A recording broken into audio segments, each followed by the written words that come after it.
Boa noite a todos. Tiago chegando. Estamos aguardando o doutor Danilo ele entrar aqui na nossa live para a gente começar. Vão me dando um retorno se o som tá bom, o volume tá bom, vocês estão me ouvindo bem? Como é que vocês estão aí? Ótimo, beleza. Boa noite.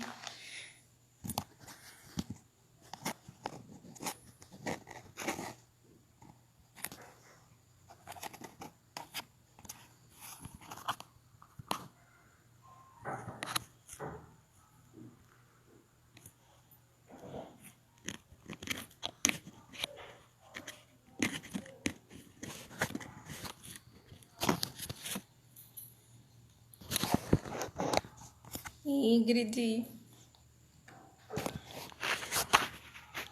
Hoje nós vamos aqui estar falando sobre as estratégias para a adaptação ao CPAP. Vamos estar recebendo o convidado, que é o Dr. Danilo Esguilar, que ele é médico. Vou aqui falar o breve currículo para apresentar já o Dr. Danilo, médico otorrinolaringologista e médico do sono pela Associação de Medicina do Brasil, médico e mestre doutorando em ciências pela Unifesp, médico do Hospital de Beneficência Portuguesa de São Paulo, responsável pelo ambulatório de distúrbios respiratórios do sono do Hospital Mário Covas, pela Faculdade de Medicina do ABC. George chegando.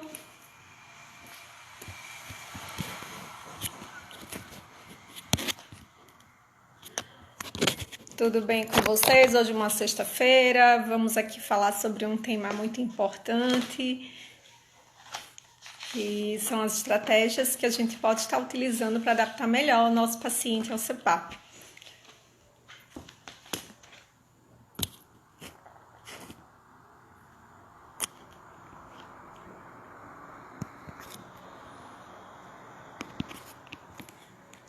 Obrigada, George. Você que é sensacional.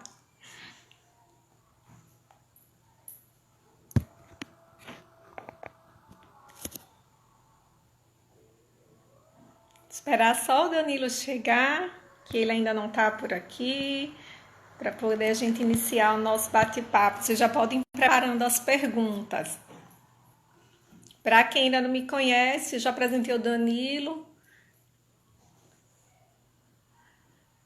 Eu sou Moara Rocha, fisioterapeuta do sono. Eu sou vice-presidente da Regional Sergipe, da Associação Brasileira do Sono, e atualmente também eu sou membro do Conselho de Fisioterapia do Comitê Interdisciplinar da ABS. Então, temos algumas atribuições por aí, né, frente à nossa associação. Esperando só o Danilo chegar. Já deve estar chegando por aqui. Muita gente boa, já vi aqui o otorrino, o Dr. Carlos Passos também. Tem alguns colegas fisioterapeutas que já chegaram por aqui na nossa live. Olha, o Danilo já chegou. Já. É uma live que é apoiada pela Associação Brasileira do Sono. Olá! Uma realização aqui da Regional Sergipe. Olá, Danilo, tudo bem? Tudo Boa bem? noite, seja bem-vindo. Boa noite, obrigado. Tudo bem aí? Uhum. Enquanto você chegava, eu fiz uma breve apresentação do seu currículo, mas eu vou deixar agora que você se apresente para o pessoal. Tem alguns colegas aqui, médicos otorrinos de Aracaju, já na nossa live. Legal. E outros colegas do grupo do sono também aí de São Paulo. Ótimo. Melhor assim. Então, O obrigado. George já está na área também. Legal. Grandes amigos aí presentes. Isso é ótimo. Eu acho que a comunidade do sono, sim, formou um grande elo de amizades, né, e de estudos, e isso engrandece só a especialidade. Eu acho que quanto mais a gente consegue trazer gente boa para perto, né, Moara? Isso é a melhor coisa que a gente tem, é a melhor forma que a gente tem de dividir conhecimento e ter a melhor forma de absorver realmente o conteúdo, dividir experiência.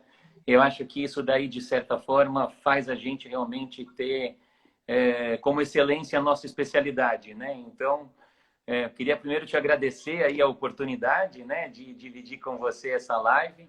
Quando você me convidou, eu fiquei realmente extremamente feliz, porque você faz um trabalho muito bonito aí, né, em Aracaju.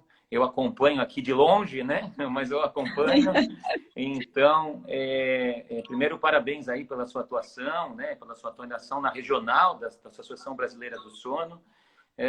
Bom, e já que eu tenho que me apresentar, né, então, eu sou otorrino, né, e faço a medicina do sono também. Atualmente, eu estou como coordenador do ambulatório de distúrbios respiratórios do sono da Faculdade de Medicina do ABC. Eu também sou médico assistente ali, colaborador do ambulatório da Unifesp, né, também do departamento de medicina do sono e otorrinolaringologia.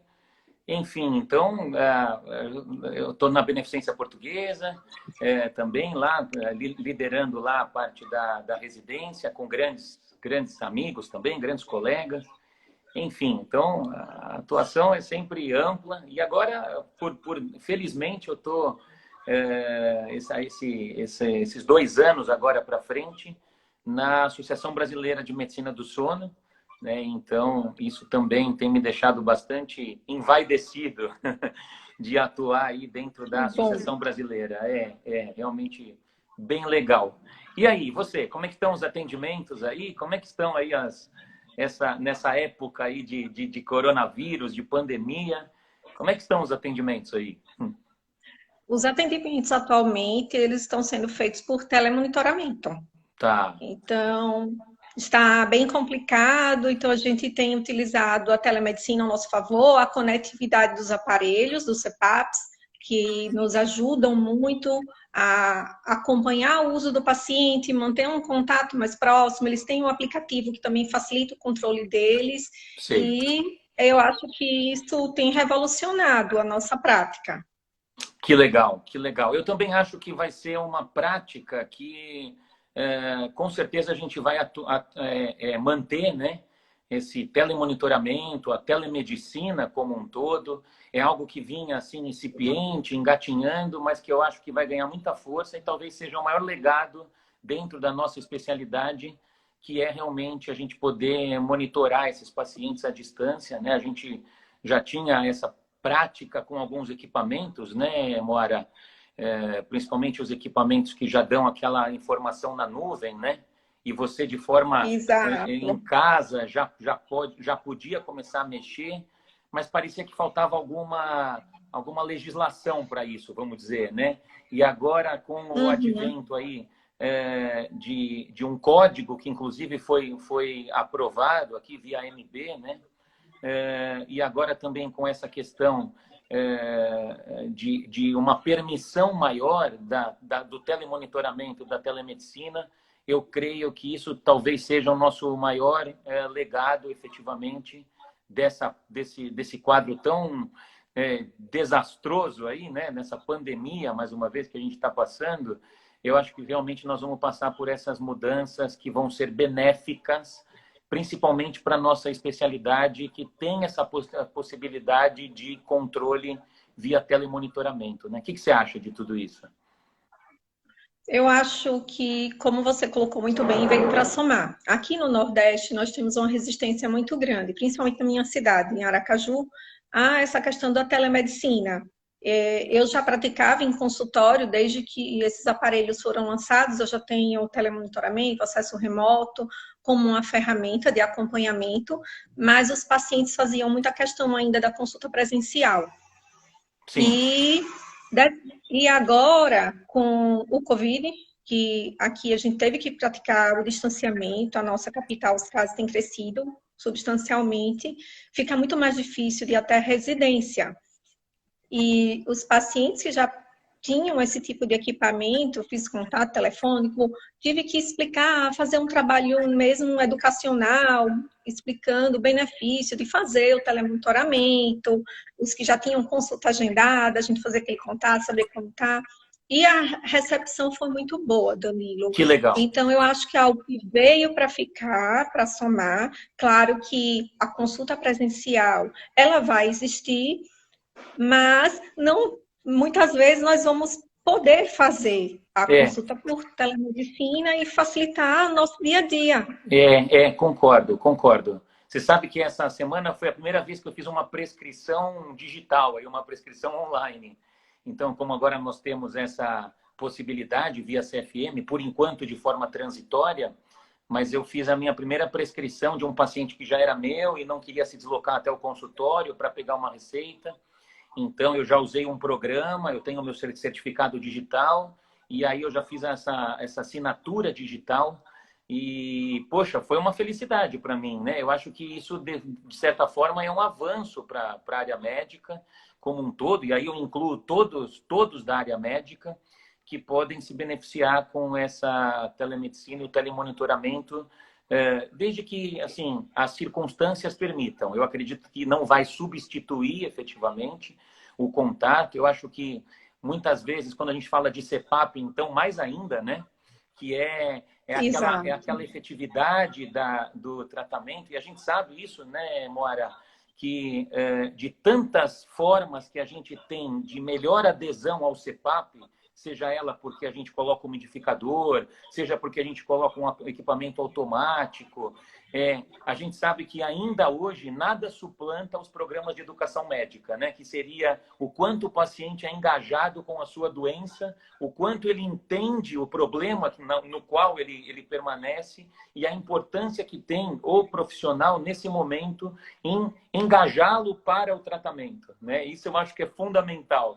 Isso nenhuma plataforma vai substituir, né? Que é esse contato Exatamente. efetivo que faz com que, então, a fisioterapeuta, o médico estejam engajados para que a gente possa fazer, então, com que a adesão ao tratamento se torne cada vez melhor. E isso, eu diria para você, que é muito tete a tete, né? A gente sente muito isso no consultório e é essa informação avalizada que nós temos que continuar tendo e mantendo o paciente para que ele fique bem aderente ao tratamento, que é o que a gente quer, na verdade, quando a gente institui uma modalidade, por exemplo, como o CPAP, como de tratamento para o paciente com apneia do sono, né? Exato, Danilo. Até colocando uma coisa que eu acho bem interessante, ontem eu ministrei uma aula para os residentes de otorrinolaringologia daqui de Aracaju. E o pessoal, o mais que eu conversei com eles foi que o paciente, quanto mais orientado ele é no consultório, já pelo médico, do que ele vai esperar da terapia com CPAP, que ele vai usar uma máscara, que vai melhorar o sono, a adesão já é bem diferente quando ele É. chega no consultório para conhecer a máquina. E eu vou dar uma dica para os meus colegas também, né, que fazem medicina do sono, que eu já percebi que quanto mais o médico em consulta explica a forma de atuação do fisioterapeuta para adaptação, mais fácil fica a sua conversa com ele, né? Então, quando a gente realmente se engaja nesse processo e explica, olha, você vai passar por uma fisioterapeuta de confiança, que vai fazer o manejo do teu equipamento, ele já chega muito mais escolado, né? E essa adaptação se torna muito mais fácil para vocês, eu tenho certeza, quando nós, dentro do consultório, já delineamos quais são os passos e o que eu espero que ele demonstre nesse tipo de terapêutica. Então, isso eu tenho certeza que Exato. faz com que essa adesão ao tratamento já comece desde a nossa indicação ali para a adaptação do CPAP, e aí a gente tem como cerceamento vocês que aí sim vão levar dali para frente todo esse processo de adaptação, de escolha da melhor máscara, da melhor forma que o paciente se beneficie com esse tipo de tratamento.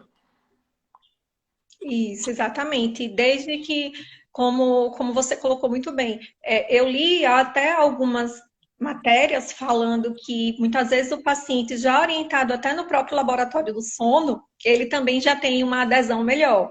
do que ele já recebe como se fosse um programa de educação continuada É. lá no laboratório.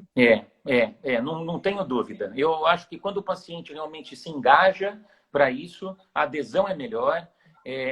Como o Fagnani está falando aqui, uma motivação para qualquer terapêutica, né, é dada efetivamente quando o paciente se engaja propriamente com a doença dele, ele entende, é bem explicado, e isso faz com que, então, a adesão seja de forma satisfatória para todos nós, né? Os benefícios são para todos. Não é, Lilian? Isso, exatamente. É isso aí. Muito bem. Pessoal concordando. Que bom. Isso. E com o uso do CPAP, Danilo, atualmente, nós temos recebido algumas perguntas dos pacientes. Lá em consultório eu tenho recebido muitas dúvidas a respeito da higienização, como seria a forma correta, já que nós estamos vivendo um período atípico. E de acordo com as atualizações da Associação Brasileira do Sono, os guidelines que eles lançaram para a gente, o ideal é que lave a máscara todo dia. Esse cuidado eu tenho passado para eles através de mala direta, WhatsApp, eu tenho passado sempre. Então, lavar a máscara diariamente com água e o sabão líquido neutro. Isso. Pode ser uma água morna, uma água na temperatura ambiente. Desmontar a máscara, tem aqueles furinhos na máscara, esfregar bem, pega uma escova de dente limpa, deixa sempre para poder higienizar o seu material. O CPAP, que tem umidificador, essa água deve ser trocada todos os dias, deve utilizar água filtrada, água destilada ou fervida, né? Que antes a gente lavava esse recipiente uma vez na semana, pode estar aumentando a frequência, depois seca, deixa o ar ambiente, né? Evitar a luz do sol.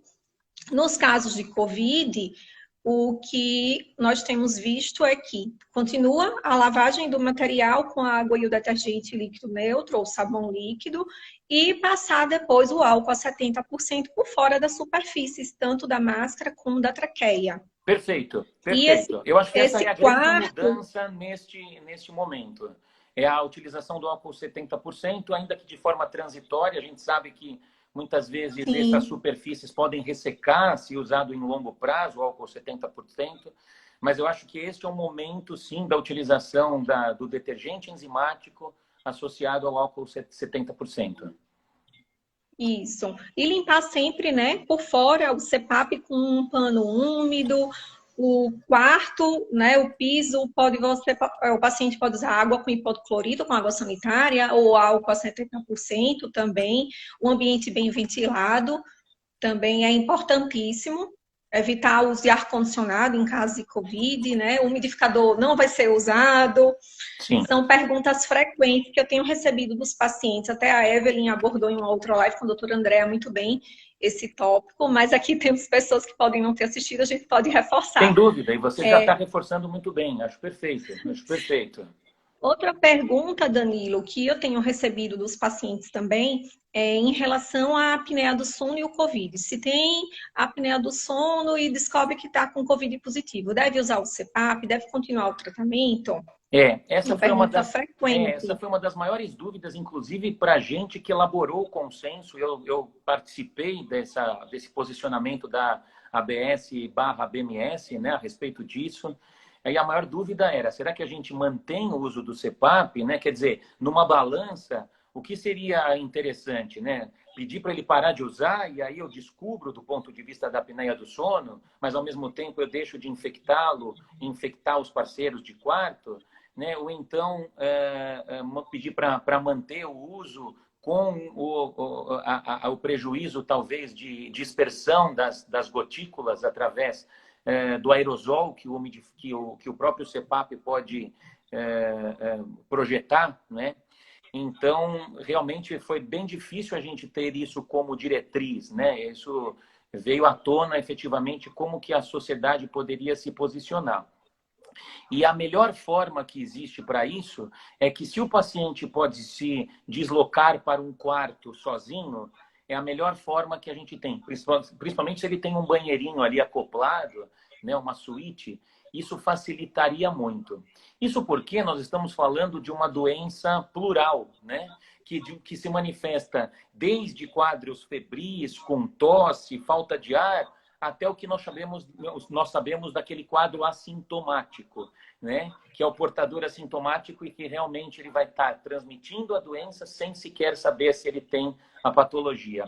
Então, isso veio à tona quando nós elaboramos essa diretriz, uma vez que este paciente poderia estar assintomático, estar com o Covid positivo e não saber que estaria transmitindo para o parceiro. Então, além de toda a preocupação que o equipamento pode abrigar o vírus, né, isso pode ficar por algum tempo em superfície, né, existem estudos já mostrando o quanto o vírus, o coronavírus, perdura em superfícies, o medo é dessa dispersão no momento em que o paciente dorme com alguém ao lado. Então, a recomendação principal é que se esse paciente portador da apneia obstrutiva do sono, com alguma suspeita, né, de apneia do sono, de coronavírus, do Covid-19, ele se desloque para um quarto separado, né, faça a higienização num banheiro separado e que evite o contato com o parceiro de quarto neste período,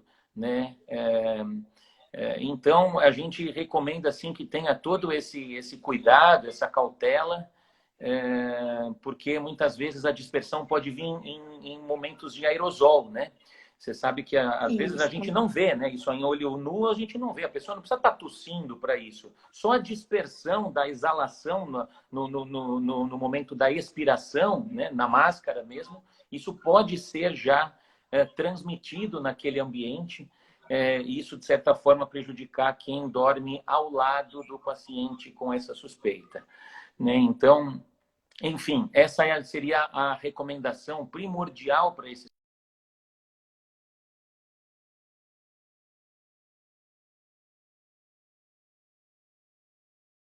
Já aproveitando aqui as perguntas. Teste domiciliar. Voltou aí? Tinha dado uma falhada, né? Agora sim. Eu não deixei nem no Wi-Fi, já está no 4G para evitar isso. Faz parte nessa época de muitas lives. Então, Isso. Voltou de novo. Isso. Então, outra colocação foi em relação ao exame realizado domiciliar, que é o teste domiciliar de CPAP, né, de titulação de CPAP. Ele entra nas mesmas recomendações, né? Uma vez que, se possível, evitar, nesta época, fazer esse tipo de titulação com CPAP, e se for fazer, de extrema importância, que seja utilizado o CPAP automático, né? Para que evite, então, aquela titulação manual do técnico que se faz em laboratório, de preferência com uma máscara única, individual, nova, né, sem máscara de empréstimo, para que se evite, então, toda e qualquer forma de contaminação nessa época. Isso é extremamente importante, né? Tudo que a gente pode conter, evitar, é fundamental. A gente falou muito também sobre as polissonografias, né? E a polissonografia tipo 2, que é aquela realizada em casa, com a montagem do técnico, a gente preconiza que seja feita também de uma forma, vamos dizer assim, entre aspas, urgente. O que significa ser urgente? Por exemplo, num paciente com uma suspeita de distúrbio, por exemplo, uma atividade epileptiforme, sonambulismo, terror noturno, enfim, casos em que a gente não quer evitar de fazer o diagnóstico precoce nesse indivíduo, a gente faz com que, então, esse paciente discorra, por exemplo, com essa polissonografia tipo 2, que é aquela completa domiciliar, mas se a suspeita é de forte suspeita de apneia obstrutiva do sono, o ideal é que, neste momento, ele recorra para métodos, vamos dizer assim, de screening, né, de triagem, que pode ser a polissonografia tipo 3, né, que é aquela monitorização cardiorrespiratória, ou então monitorizações como oximetria noturna, né? Eu acho que nessa época esses equipamentos, esses dispositivos entram muito bem na ideia de triagem, né? Triagem propriamente dita. A recomendação e a ressalva que eu dou sempre que eu falo a respeito disso é que nós temos que corroborar com aquela forte suspeita clínica que nós temos inicialmente. Ou seja, se eu tenho uma forte suspeita que o paciente tem apneia obstrutiva do sono e, de fato, eu tenho a confirmação, seja porque ele teve uma dessaturação importante, dado pelo oxímetro noturno, ou porque ele fez lá uma poligrafia, que é a poli tipo 3, e veio um índice elevado, aí sim eu posso partir para o tratamento já. Então, algumas pessoas me perguntam, doutor, eu já posso iniciar o CPAP para esse paciente que eu tinha uma forte suspeita e, por exemplo, fez uma oximetria noturna e comprovou a minha forte suspeita? Resposta sim. Né? Isso não é porque nós estamos em tempos de Covid. Isso já é uma recomendação do próprio manual da Academia Americana de Sono, que diz o seguinte, quando eu tenho uma forte suspeita e eu comprovo essa forte suspeita por uma dessas possibilidades diagnósticas, eu já posso partir para o tratamento. E talvez esta época exacerba essa possibilidade de eu utilizar metodologias mais ditas simplificadas, mas uma vez que eu tenho a forte suspeita clínica e corroboro com o meu exame diagnóstico, eu já posso partir para o tratamento, sem medo de ser feliz. Pelo contrário, nós já vamos partir para um tratamento, né, com a utilização de CPAP, por exemplo, dando para ele esse apoio, então, já terapêutico e fazendo com que, então, aí sim, entrem aqueles mecanismos de adesão ao tratamento de forma efetiva, tá? Isso. Tem uma pergunta aqui da Ju Arcanjo, lá de Fortaleza, sobre a utilização dos filtros, né? Quando a gente fala de titulação, de CPAP, os filtros bacteriológicos, como é que está sendo o filtro EPA? Eu devolvo essa pergunta para você. Pode responder, pode responder. Sim, o que está escrito, né, na recomendação é que esse filtro seja usado nos aparelhos que vão para o domicílio do paciente, na saída do equipamento, entre o equipamento e a traqueia. Exato. Então, uma forma de controle.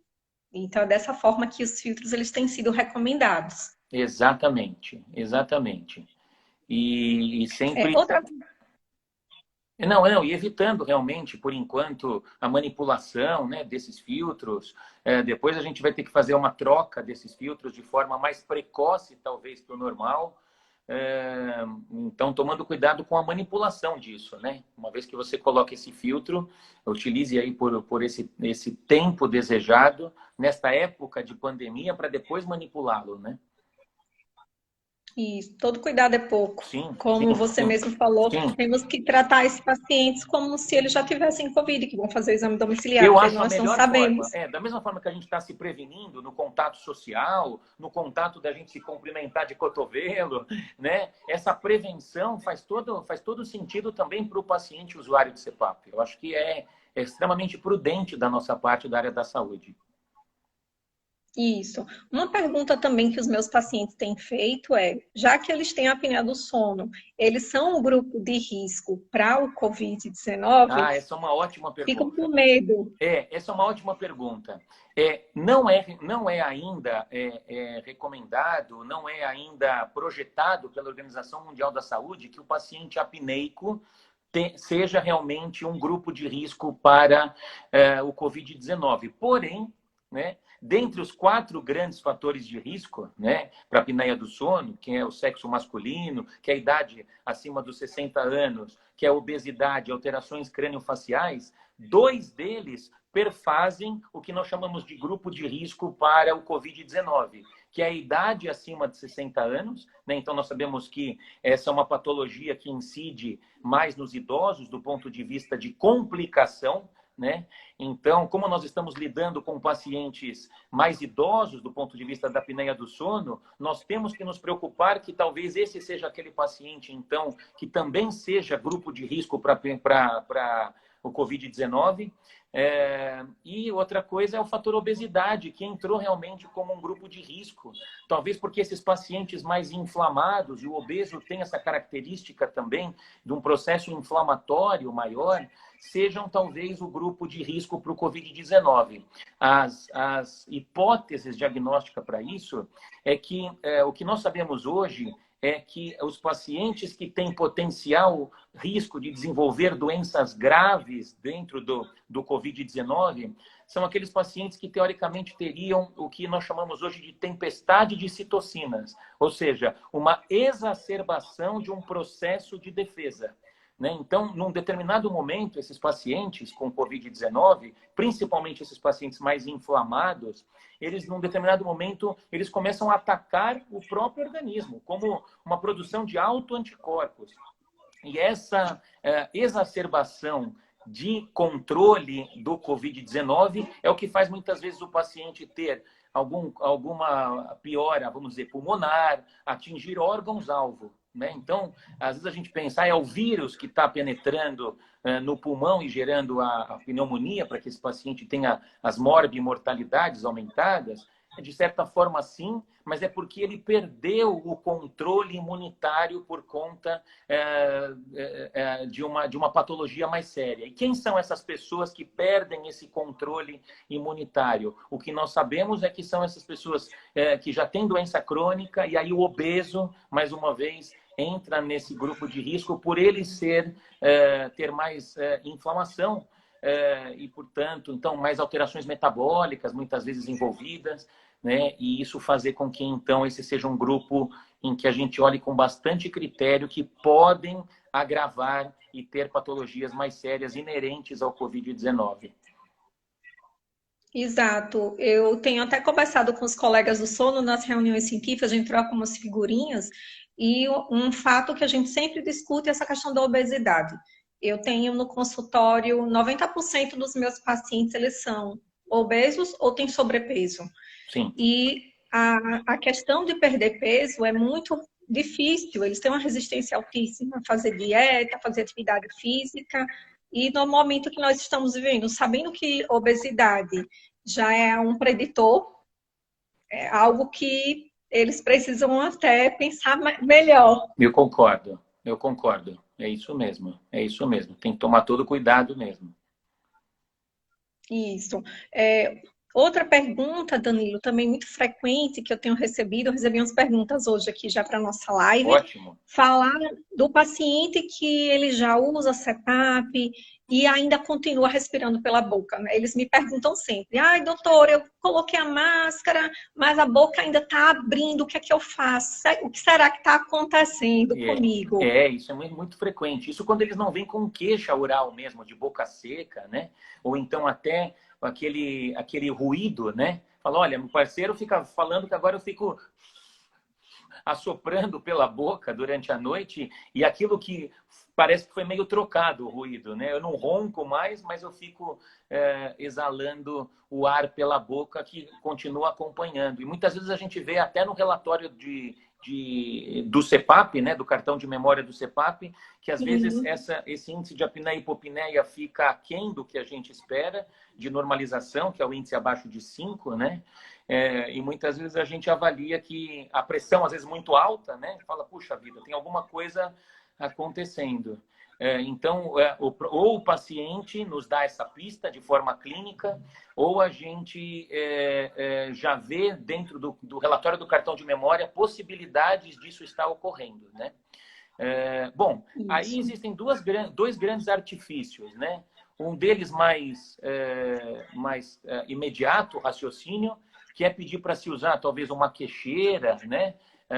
Às vezes a própria... Bateu meu celular aqui, desculpe. Por isso que apagou a imagem aqui. Então, usar uma tira como uma queixeira para se usar, mas muitas vezes o paciente já está utilizando o CPAP e ainda vai ter que colocar mais uma coisa na minha face, né? Isso vai ser extremamente ruim. Então, essa é uma primeira forma, né, que a gente tem. Mas a que eu mais gosto, a que mais sou fã, e eu já vi alguém se manifestando aqui, é a fonoterapia. Né? Eu acho que a fonoterapia tem algumas implicâncias, né, dentro da medicina do sono. Primeiro, tratar o paciente com ronco primário, a apneia leve a moderada do sono. Eu acho que a fonoterapia entra muito bem. Né? E quando a gente está falando daqueles pacientes com apneia grave do sono, que requerem o tratamento com CPAP, a fonoterapia entra muito bem nesse trabalho de vedamento labial, fazendo com que esse paciente, então, adira melhor ao CPAP. Então, a fonoterapia realmente é fantástica nesse aspecto. Existem bons trabalhos demonstrando isso, né?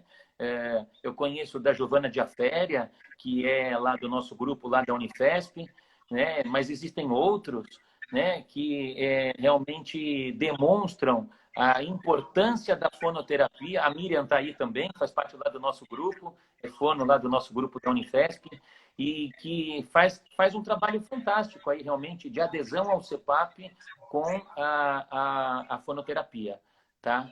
Então, acho que é Isso. fantástico, é isso aí.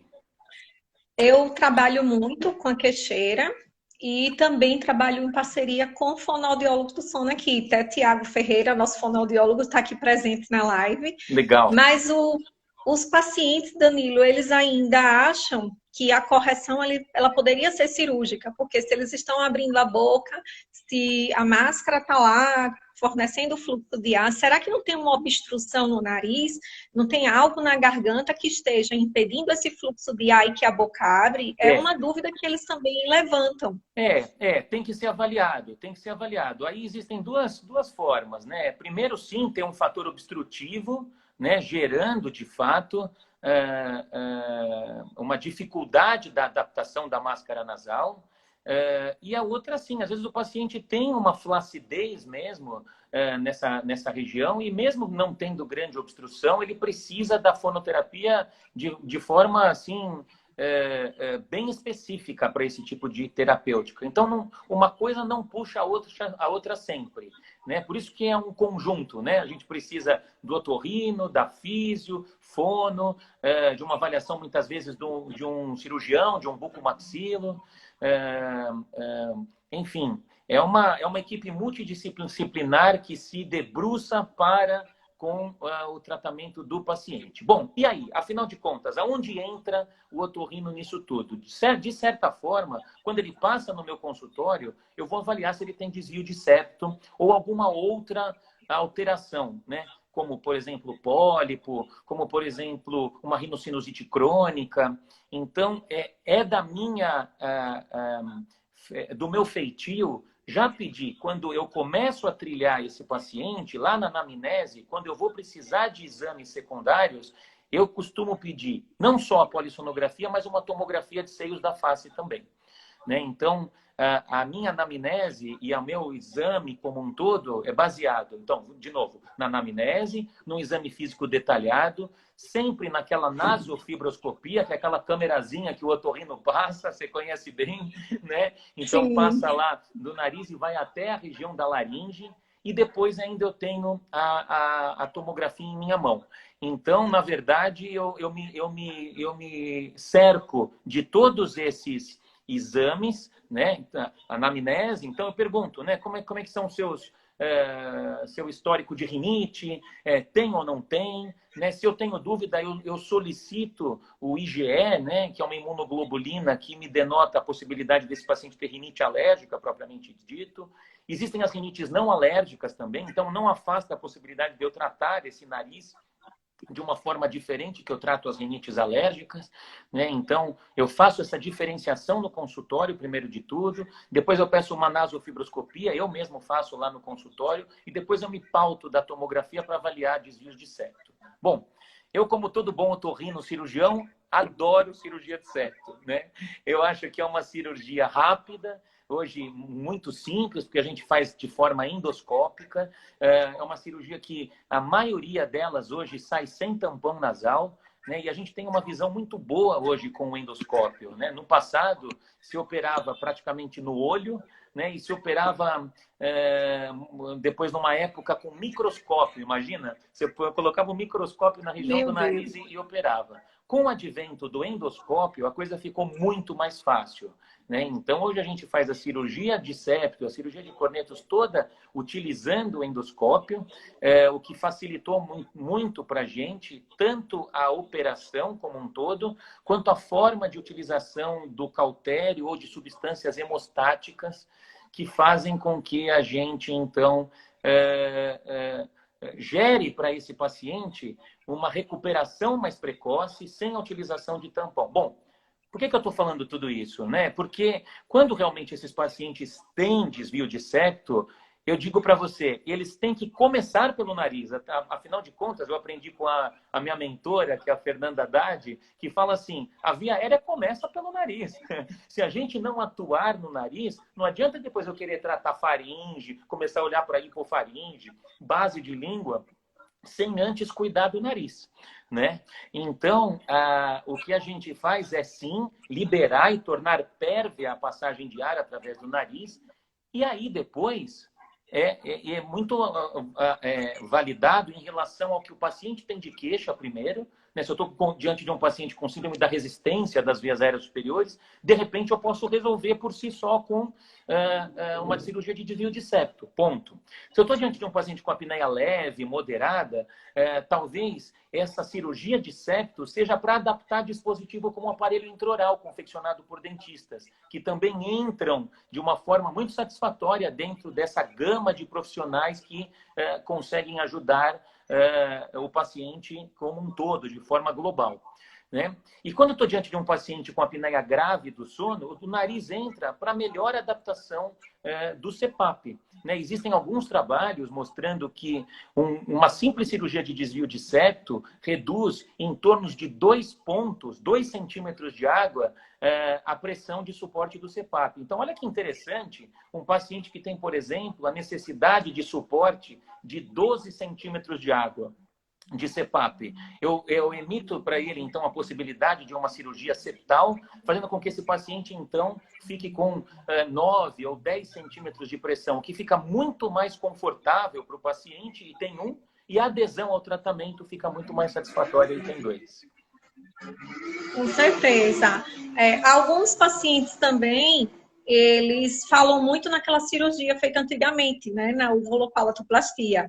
E aí questionam se haveria algum tipo de cirurgia faríngea que pudesse também auxiliar na adaptação do CPAP. Eles falam, doutora, é muito ruim às vezes usar essa máquina, não tem uma cirurgia que possa ser feita na minha garganta para poder minimizar esse desconforto.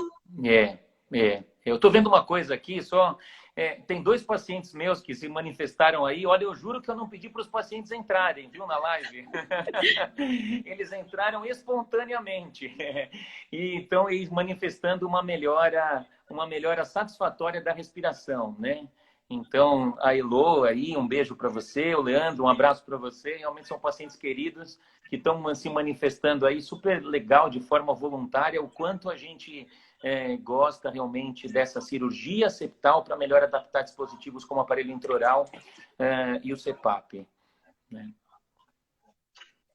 E é como eu estou te falando, eles também muitas vezes questionam se não haveria uma cirurgia um pouco mais invasiva, não só na porta de entrada, no desvio de septo.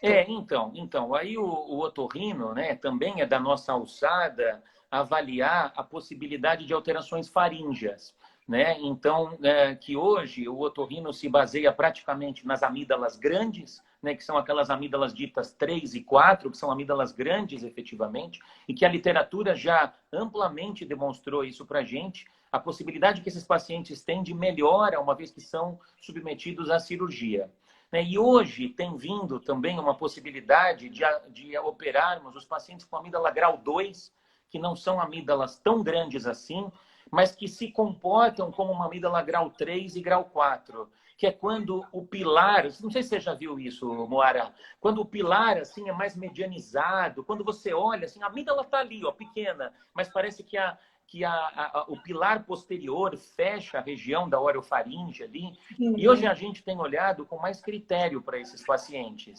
A gente diz que esses pacientes têm amígdala 2, mas que se comportam como 3, 4. Existem técnicas cirúrgicas que a gente utiliza que são mais efetivas para que esse paciente, então, possa se beneficiar desse tipo de cirurgia faríngea.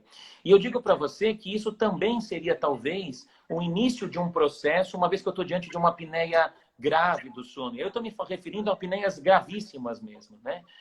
Então, com índice de 80, 90 por hora, muitas vezes, né? Então, a pergunta é, vale a pena operar esses pacientes? Eu digo para você que talvez a indicação hoje, para mim, é muito mais clínica do que propriamente polissonográfica. O que eu converso com o paciente é que eu não prometo o resultado para ele. É que efetivamente, eventualmente, ele vai ter que, às vezes, acabar ou numa cirurgia crâniofacial, se ele tem alterações importantes, e muitas vezes ele tem, né, efetivamente, alterações crâniofaciais, ou ele vai acabar utilizando o CPAP. Né? Aí ele pergunta, mas doutor, se eu poderia usar o CPAP agora com o IH de 80, por que eu tenho que ser submetido a uma cirurgia? Né? Isso às vezes fica na dúvida, né? Será que vale a pena? Eu digo que vale, Uma vez que ele entende o problema dele e a gente não promete resultado em relação a tudo isso, a adaptação do CPAP, eu não tenho dúvida que vai vir de forma mais satisfatória.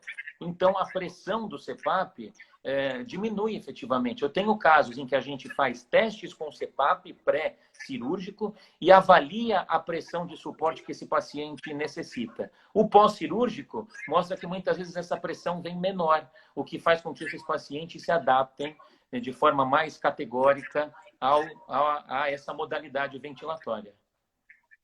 Isso. É uma experiência até que eu trago do consultório é que os pacientes que foram submetidos a esses novos procedimentos, que são os procedimentos mais modernos, eles conseguem, de fato, se adaptar melhor ao CPAP. Mas os pacientes que já foram submetidos àquelas cirurgias antigas do ronco, são pacientes que me dão muito trabalho na adaptação do CPAP. Muito bem observado, Moara. Muito bem observado. Eu vejo que a medicina do sono evoluiu em relação às técnicas operatórias e principalmente a seleção dos pacientes de forma adequada.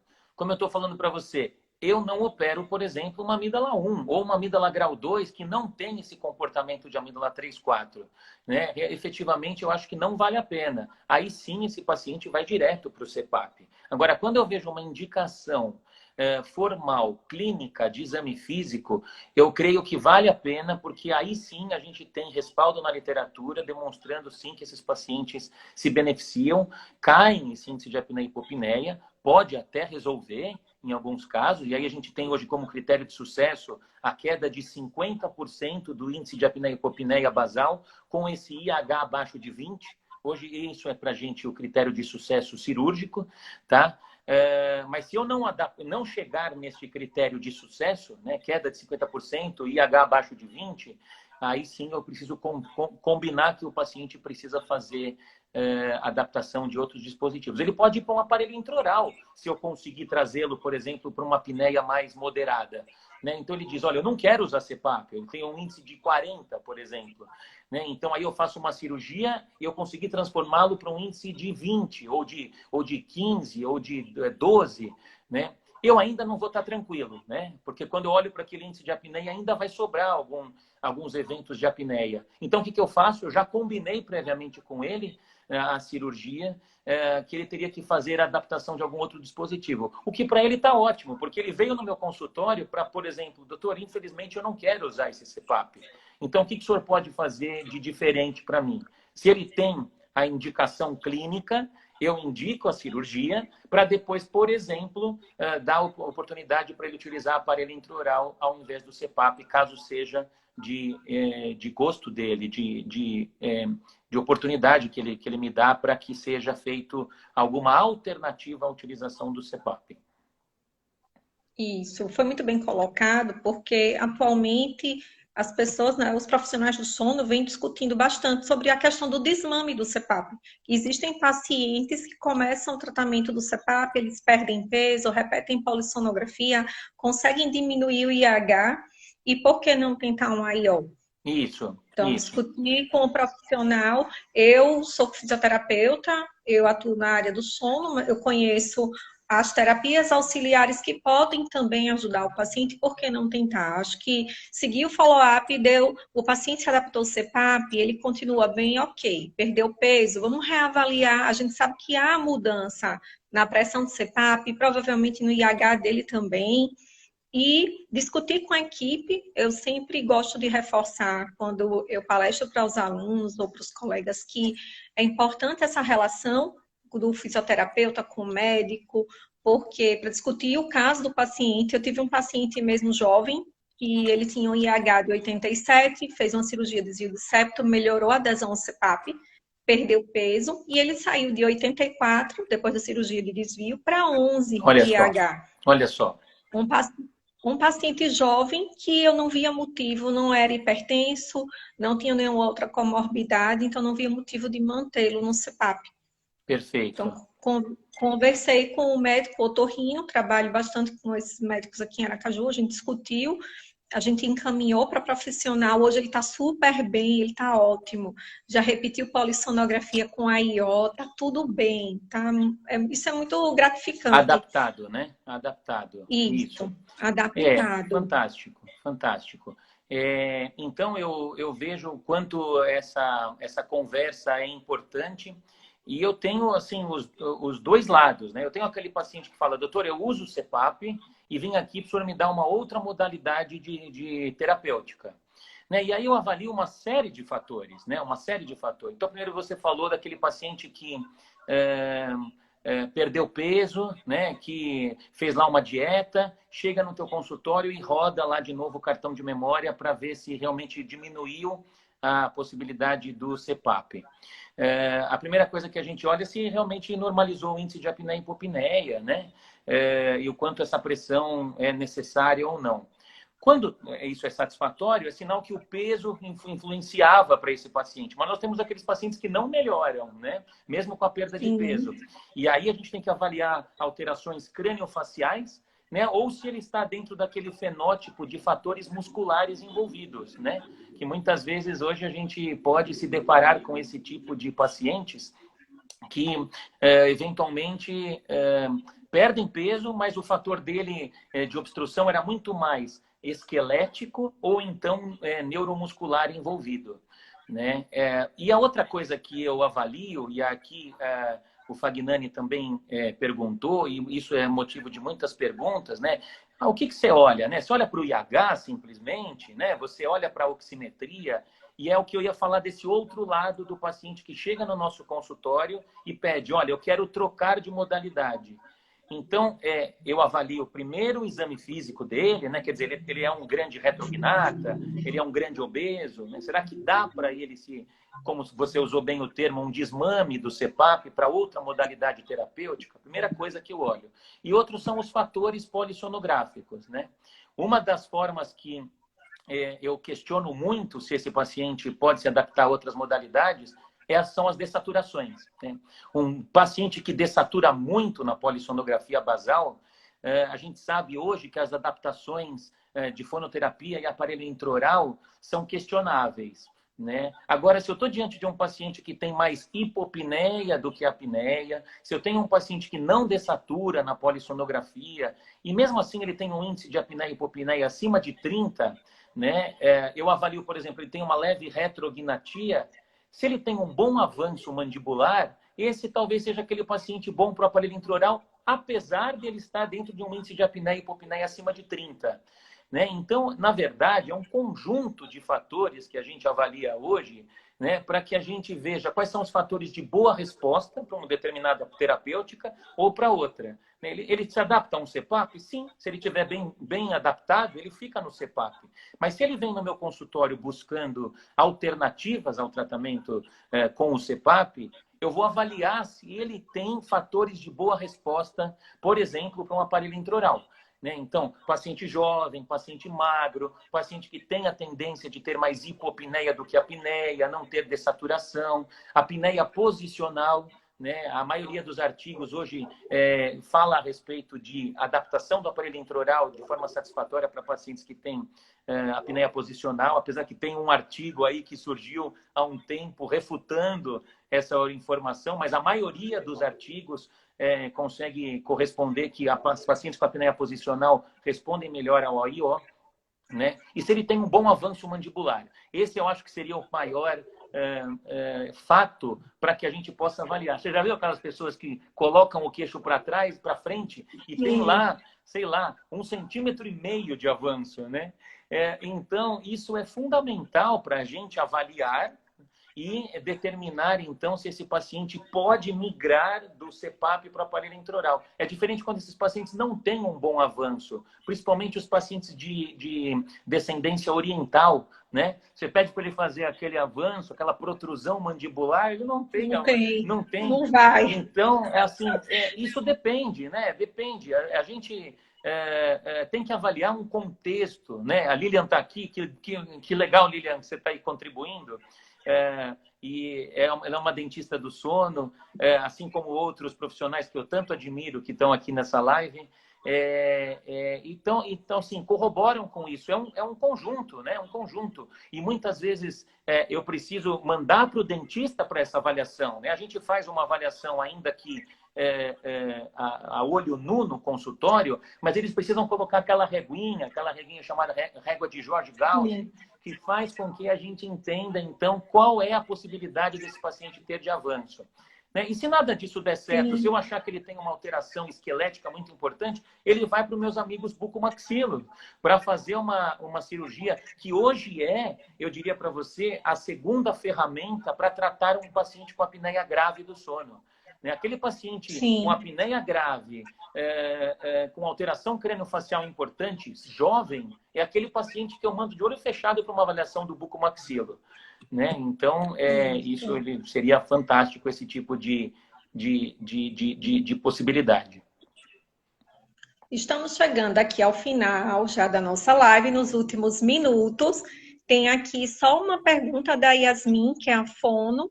Ela está perguntando se você se você faz essa avaliação para uso do AIO e encaminha para o ortodontista da medicina do sono avaliar.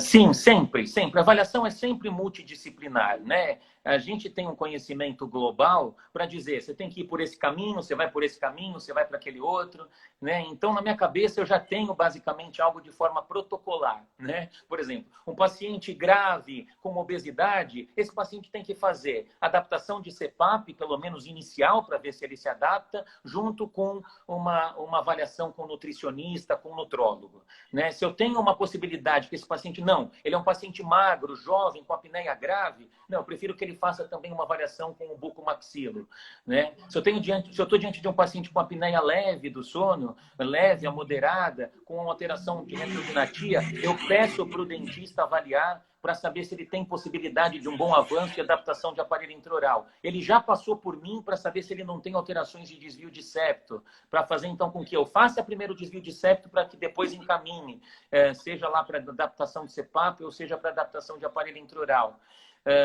Enfim, acho que eu falei de todo mundo. A fonoterapia também, quando eu não tenho, por exemplo, a possibilidade de fazer uma cirurgia, ou ele já fez cirurgia, eu quero só que ele faça, então, um fortalecimento miofuncional, eu mando para a fono para fazer esse fortalecimento, e nós temos boas reversões desses quadros. Enfim, o recado que eu deixo para todos nós aqui é realmente esse cinturão que nós criamos dentro da medicina do sono, que é fundamental para que a gente tenha uma boa adaptação para esse paciente, uma boa terapêutica. Todos nós saímos beneficiados. A gente, né, porque a gente já falou para ele tudo isso, tudo que é combinado de forma honesta é algo extremamente satisfatório para nós e para o paciente. O que combinado não é caro, né? A gente fala, né? Então, isso é fundamental para que o beneficiário seja o nosso paciente mesmo, efetivamente, com esta multidisciplinaridade. Por isso que a gente tem que cercar de bons pacientes, como você, de bons profissionais como você, por exemplo.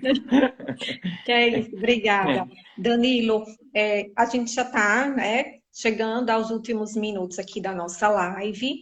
Só vou pedir para você deixar quais são as recomendações agora, nesse momento de pandemia, para que a gente possa ter uma boa noite de sono, para todo mundo. Hoje é sexta, todo mundo está querendo chegar no fim de semana, descontar o sono que não dorme durante a semana. Como é que a gente faz? Deixa aí o seu recado para poder a gente encerrar a nossa live. Ótimo. Primeiro de tudo, se cercar de boas informações, né? Evitar o que nós chamamos hoje de fake news, né? Que só atrapalham o andamento das nossas... 20 segundos. 20 segundos. Então, é só realmente avisar que vocês tenham bastante cuidado com o sono em relação a tudo que vocês procuram de informações e fazer o que eu adoro, que é o ritual do sono e uma higiene do sono de forma satisfatória.